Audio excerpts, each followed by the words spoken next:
And welcome to She Thinks, a podcast where you're allowed to think for yourself. I'm your host, Beverly Hallberg, and on today's episode, we look at this month's policy focus: parents, not government, should control childcare. We'll address the very real need that parents face, finding affordable childcare, and we'll explore the ways policymakers can reduce government burdens that make it expensive. Yes, it is possible to create an environment that includes diverse, accessible, and affordable childcare. And Carrie Lucas is here to break it all down. Carrie Lucas is the president of Independent Women's Forum, vice president of Independent Women's Voice, and a member of Independent Women's Network. She is the author of The Politically Incorrect Guide to Women, Sex, and Feminism, the author of Checking Progressive Privilege, and Liberty is No War on Women. Her work has appeared in the Wall Street Journal, the Washington Post, USA Today, and numerous other outlets. Carrie, a pleasure to have you on She Thinks today. Thank you so much for having me on, Beverly. And I want to let all our listeners know that they can find this policy focus on IWF.org. I think it's so important as parents are thinking through childcare for their kids. And I thought we would just start by breaking down the childcare needs, the childcare data that we have in this country. How many parents have to put their kids in childcare these days? What is the data? You know, it really is. I think that's a great place to start because it's important for people to know just how important childcare is in terms of allowing people to go to work. We saw this kind of in spades during COVID, that when childcare systems stopped, and that includes kind of most importantly, our public school systems decided to shutter their doors, that meant that a lot of people could not show up at work. More than half of all children under age 5 are in a childcare system. So this means they are being cared for by somebody other than their parent while they're at while their parent goes to work each day. So it really is vital that we make sure that we do have childcare that is available for parents. And it is important. Are you finding that many parents during the era of COVID really started reevaluating how they wanted to use childcare? And I'm sure many of them just didn't have many options either. Yeah, well, this is, I do think that it's important. I feel like when we're looking at the proposals that the left is coming out with and kind of the debate we're having about childcare today, I do think that that COVID has given us just a really important window into the challenges and the considerations we need to have. What's the debate right now about childcare is not, everybody, there's kind of universal agreement that we all want there to be childcare available for parents. We all know that this is important, that in many, many families, there's 2 parents are working, or there's a single parent, often a single mom, who needs to use childcare so she can go to work each day. So that's kind of not a question. The questions that are about who's paying for childcare and who's in control of childcare. And that's really, I think, the most important one. And when we look at what President Biden, kind of building on what Senator Elizabeth Warren had proposed during her presidential, when she was trying to run for president back before 2020, was this idea of kind of having the federal government come in and go from being kind of a relatively small player in the childcare space to being a huge player in the childcare space. And once the federal government becomes a huge player in the childcare space, the childcare that is available throughout the country will change dramatically. And particularly, I think when we see, COVID, for one of the small silver linings of this very dark cloud, is we got to see kind of around the country how different things worked, how things functioned, and who did better and who did worse as a result of COVID policies, both in blue states versus red states. But I think most interestingly in this case, to look at what childcare centers, what schools, what institutions that are supposed to help support families and care for children, support children, educate children, who stayed open and who didn't, who provided care and who didn't, and who helped kids learn and who didn't. And the real takeaway from COVID is that the more government was involved, the worse the programs did. And that's why I think when we think about what the future of childcare, we should say the number one lesson is do not put government in charge of institutions like schools and childcare centers, because they're terrible at their jobs. They're the ones who failed families the worst during COVID. And when we look at some of those childcare centers that were shut down, are those the ones that were affiliated with the government? And what was the difference between private childcare versus public as far as how soon kids were able to go back to childcare? Yeah, it's interesting when you look at the data. So in kind of in the height of the pandemic, when everything was closing down in March of 2020, the vast majority of when basically all public schools closed. The vast majority of childcare centers also closed. Some childcare centers, and kind of working with their state and local governments, were allowed to stay open. But I believe it was about 70 to 80% of all childcare centers had closed kind of in the height of the pandemic. The thing that's of interesting contrast, though, is when you fast forward just a little bit, fast forward to fall of 2020, and that's when you have the vast majority of public schools serving kids K through 12 in America. Those remained closed to in-person learning in the fall of 2020. But by that time, in contrast, you had over 70% of childcare centers had opened and resumed in person. So about 30% of public schools had opened compared to 70% of childcare centers. And I really think that's quite telling because you wonder about the incentives. It's certainly not that at that point, we now do know that babies were like the smallest kids were the least vulnerable to COVID, but that certainly wasn't what people were thinking then. That wasn't the reason why, we weren't opening public kindergarten, and we were opening these childcare centers. The reason the childcare centers were opening is because the childcare centers wanted to stay open and serve their customers. You weren't going to, if you were running a childcare business, yes, you were getting support from the government. Yes, they were providing subsidies to help keep doors open. But they had a different incentive structure than, I'm a mother of 5. I have 5 kids in a public school system here in Northern Virginia. And my school system could not have cared less about the fact that I was a working mom with 5 kids sitting at home and having to Zoom into school and learning essentially nothing during that time. My school system was their teachers were going to get paid, their administrators were going to get paid. They didn't really care if they taught us or not. It was a very different incentives that our public school systems faced compared to childcare. Childcare knew if they aren't going to take those kids in and actually provide services for those parents, so those parents could go to work, the parents they weren't going to pay for anymore. They were going to say, forget it. I'm not paying tuition. I'm going to take care of my kids at my house or find somebody who will provide in-person childcare. So I think it's that real contrast, which is so important. And obviously I'm talking about this, and it most vividly, we saw this with COVID closures and the decisions they made about whether or not or how quickly to reopen schools. But this is about responsiveness to parents and to families in general. This goes far beyond just whether you're actually going to open your doors, but this is also, you can take similar lessons about how they respond to parents concerned about content, about curriculum, and how their kids' and overall performance. Our public schools don't care because they don't have to. Childcare centers, we want childcare centers to have to care, and right now they do mostly care because they don't have a captive audience like they would if government basically was just totally footing the bill. And I think it really puts into picture the reason why those of us who like free market capitalism promote it so much, because it is about that incentive structure. And correct me if I'm wrong, but when government is in charge of things, what you're doing is taking away, like you were saying, parents, teachers and schools aren't responsive to parents because that's not who they answer to. We're in a private system, which is often mocked as only caring about profits. Like, yes, they do care about profit, but in that process of caring about profit, that means they need to keep their customers happy. So is this just what you would say is a really good example of why the private system works better than public?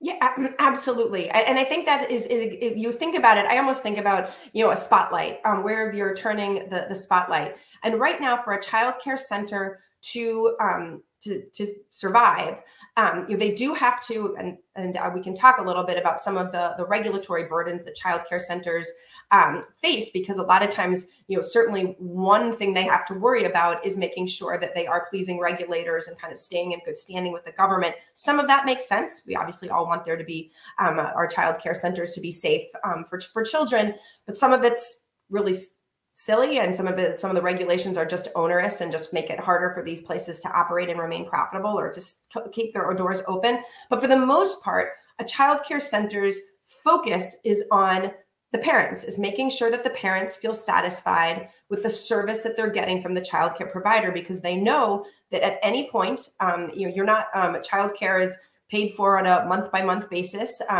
There's people are capable of just saying, you know what, I'm out.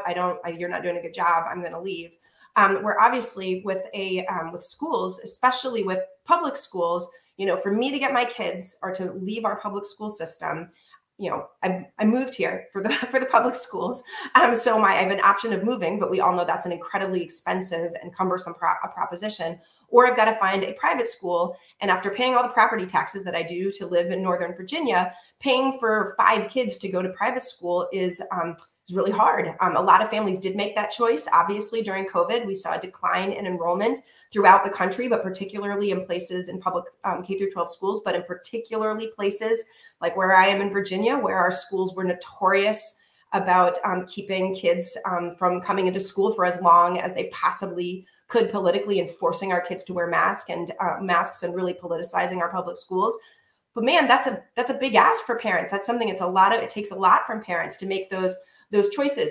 Fortunately, with childcare, it's easier. There's still challenges. In a lot of places, there aren't as many childcare slots as we would hope, but parents have options, which means the childcare providers feel a responsibility because otherwise they know they'll go out of business. And you're right, Beverly, it's exactly why capitalism, and every place where you would much rather be in a place where there's 3 restaurants competing for your business than just one, because we know if there's just one restaurant, then you got to take what that menu is.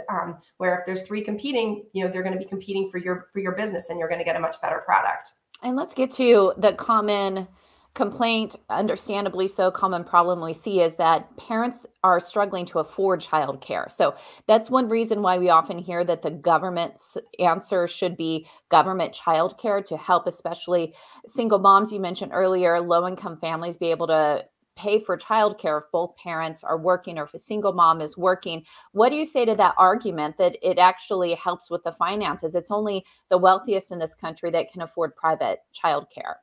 Well, I think when we talk about the costs of childcare, there's several different things, kind of aspects of this to think about. Number one is the actual costs that a daycare center or a childcare provider faces, and there are sometimes the Mercatus Center did a great study looking at different regulations that are common and that things like teacher certification, the number, caps that are put on the number of kids that can be cared for by any single teacher or childcare provider, and looking at all these regulations to see which were associated with higher quality and which just led to higher costs. And they found several that they said had no discernible impact on quality, but just pushed costs up, often by $1,000. So I think that looking at these regulations, and if you look on the childcare regulations in general are set by states and localities, and if you go through, I've written on this previously and gone through and found some of the really ridiculous examples of childcare regulations that are out there that make you think, my goodness, I would. How horrible to be a childcare provider and trying to follow all this. They had some places they stringently dictate the number of balls, literally say you have to have this many of this size balls per child. And again, as a mother of 5, I have no idea how many balls I have in the house because they lose them and destroy them half the time. And who wants to keep track of all this? There was the kind of rules where you would think no parent would ever follow anything like this in their own home.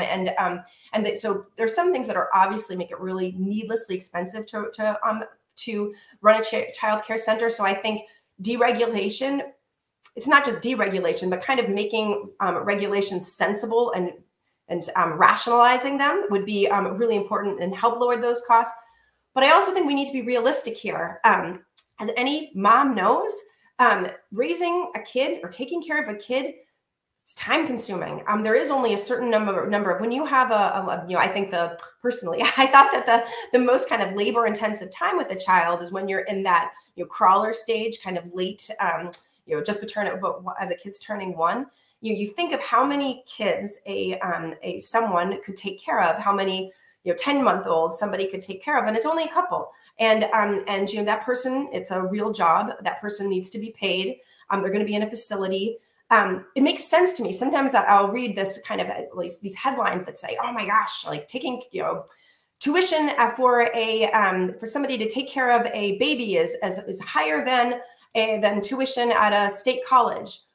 And I'm thinking to myself, okay, yes, it's hard on people if the cost of caring for an infant or putting an infant in daycare are expensive, sometimes $12,000, $14,000. But you know what? Taking care of an infant full time or 40 hours a week, that's a lot of work. So it makes sense that this costs a lot. So I think that the real question is not how much it costs. The real question, and the left certainly knows this, is who pays. The left, what they're putting together in Build Back Better, it wasn't going to make it cheaper to care for a child care. Oh, quite the opposite. They were going to be requiring that child care workers all had college degrees or certificates in education, all of which I think is absurd and totally useless. And as moms and dads know, that when you think about the qualifications you want for somebody to care for your kid, mostly you want them to be loving and patient and have kind of a heart for it. It's not whether or not you got a BA and whatever from a college. So the left is pushing to make childcare more expensive. They just want a cost shift. So they want to make it $20,000 per kid or whatever at a childcare center, but they want to cost shift that to taxpayers. And that's what I think is not only dangerous and will change how childcare centers operate, because parents will no longer be really the ones holding the keys and holding that money and the ones that they're responsible to. But it's also incredibly unfair, not only to people who don't have kids and who shouldn't be paying or have to pay all these bills, but more importantly to parents. And this isn't just, this parents who do not want to use government approved childcare. And that's not just, there's a lot of people who don't want to use government approved childcare. It's not just wealthy people. In fact, wealthy people are more likely to want to use a formal childcare. It's a lot of people who have relatives and who provide, either keep a mom or dad at home to provide care for themselves, or somebody who has a grandmother or an aunt or another loved one who steps up and are using family-based care. We should not be disincentivizing family-based care. That's the wrong direction. It's completely unfair, and particularly unfair to like immigrant communities and low-income communities where this is can be very common. Instead, we want to make raising children more affordable, we should focus on helping families, not childcare providers. Well, I do want to take a brief moment to ask you, our listeners, a question. Are you a conservative woman? Do you feel problematic just for existing in today's political landscape? We'll have some information to share with you every Thursday morning on Problematic Women. Laura Evans and Virginia Allen sort through the news to bring stories and interviews that are of particular interest to you. A problematic woman, that is a woman whose opinions are often excluded or even mocked by the so-called pro-woman left. Lauren and Virginia break down the news you care about in an upbeat and sharp-witted way, so search for Problematic Women wherever you get your podcasts. And Carrie, question for you, going back to the plans that progressives have for childcare, it seems that other problems in K-12 would also trickle into childcare. So issues related to curriculum, use of pronouns, sex education. So we're not just talking about the cost where your taxes would go up if there is government-run childcare. We're also talking about ideology that seeps into childcare as well, correct? Yeah, absolutely, Beverly. And I think when I talk to parents, I think this is what really gets them, because the issue of costs of childcare, that's important. But I think we all know there's a lot of ways that government could solve that without kind of taking over the childcare system. The reason that the government wants to take over the childcare system isn't to help parents; it's to control childcare and particularly control the content of childcare. And while you look at the proposals that are being put forth by this administration and Democrats in Congress, it's very explicit. It's they would not just be giving parents kind of vouchers to use wherever they see fit. They would be saying that you could only use government-approved childcare providers. How do you become a government-approved childcare provider? You need to follow government rules and use the government-approved curriculums. They talk about, it's all given in kind of code words, but it's they use terms like developmentally appropriate and inclusive curriculums. I don't know about you, but I've been in the K through 12 and battles, and are familiar enough with some of the language that are used to know, okay, we're talking about, when you start talking about inclusive, you start talking about developmentally appropriate, you're quickly starting to move into the realm of what's known as CRT, but this very kind of loaded race conscious curriculums, and the kind of stuff on gender that is going to make most parents say, you know what, I don't want my 2-year-olds, literally my 2 and 3-year-olds, to start to be exposed to some of the materials that people are trying to foist on their kids, and that we see around the country being pushed. So absolutely, I think curriculum and content is really kind of the crux of what we should be concerned about here. And final question for you, people who are listening who agree with your take on this and what needs to be done, how concerned should they be that government is inching closer to taking over childcare? Do you think that's legislation that could get passed anytime soon? And if so, what should people do to try to raise the alarm? I do think that there's, not only has this been proposed by Build Back Better, but this remains kind of a feature of kind of the left, both in states and nationally. So while I don't think there's an immediate threat, I think that Build Back Better, that fortunately Senators Manchin and Sinema have expressed that they're not going to be taking up some of the proposals that were contained in Build Back Better. So I don't think we have to worry in the really short term, but definitely long term, we need to talk. And I would really encourage people to talk to other moms and dads and make sure they understand what we're talking about. So much of this is cloaked in the idea of, hey, wouldn't it be great to have some free childcare? And everyone's, around the country says, yes, how wonderful. It's so hard to pay for childcare. Kids are so expensive. I need help. Fine, we can talk about help. Do not have that help come in the form of a government takeover, because that's problematic in so many ways. And just one final kind of thought on that is, another thing you'll see is absence from this conversation is Head Start and the existing government programs that are out there and that are supposed to be providing childcare. Democrats and those advocates for government taking over childcare don't like to reference Head Start. They don't like to talk about the results from some of the big state programs that have said, hey, we're going to create this government paid for childcare, and it's going to be so great. Kids are going to be doing better academically. But that's because consistently these studies of these programs show that there are no lasting benefits. The kids are not better off in school. They are not better off socially. And in some cases, there's negative impacts. So we need to be really careful about those. They'll try to find one super old study of a really small program and say, oh, that returned 7 to 1. As often you'll hear that. That's totally not true. Ask about Head Start, which is the largest federal child care program, and you'll see there's just no evidence there that this is the panacea that they suggest.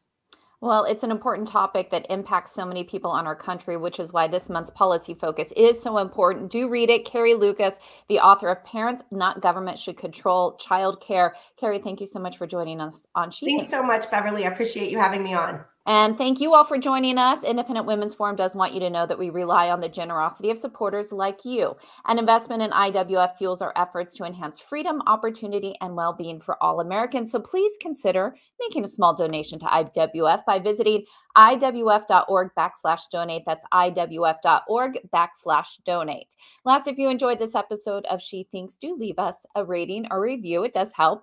And we'd love it if you shared this episode so your friends know where they can find more She Thinks. From all of us here at Independent Women's Forum, thanks for watching.